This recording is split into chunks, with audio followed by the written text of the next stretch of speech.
ভাইদেরকে অনুরোধ করব, যখন ঘরের মধ্যে যাবেন ঘরের দরজার সামনে দাঁড়িয়ে আসসালামু আলাইকুম ওয়া রাহমাতুল্লাহি ওয়া বারাকাতুহু বলে সালাম দিয়ে প্রবেশ করবেন ঘরের মধ্যে, এবং ঘর থেকে বের হয়ে একটা সালাম দিয়ে প্রবেশ করবেন। মা বোনদের জন্য বলে রাখি, যখন আপনারা কোথাও ঘুরতে যাবেন, কোথাও বেড়াতে যাবেন, তখন ঘরের মধ্যে যখন তালা দিবেন ঘরের মধ্যে একটি সালাম দিয়ে বের হবেন, আসসালামু আলাইকুম ইয়া আহলাল বাইত, সালাম দিয়ে বের হবেন। সালাম দিয়ে বের হলে কি হয়, আল্লাহ পাক রব্বুল আলামিন আপনার ঘরের মধ্যে কিছু ফেরেশতাদেরকে নাযিল করে দিয়েছেন, ওই ফেরেশতারা আপনার ঘরকে পাহারা দিবে। সুবহানাল্লাহ।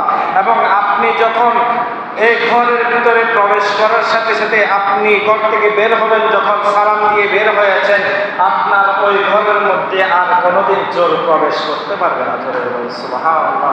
এবং ঘরের মধ্যে যখন তালা লাগিয়ে দিবেন, ঘরের মধ্যে যখন রাত্রেবেলা দরজার মধ্যে খিলি লাগিয়ে দিবেন, তখন আপনি ঘরের দরজার মুখে একবার আয়াতুল কুরসি পড়ে ফু দিবেন, তাহলে দেখবেন ওই ঘরের মধ্যে আর কোনোদিন চোর ডাকাত প্রবেশ করতে পারবে না।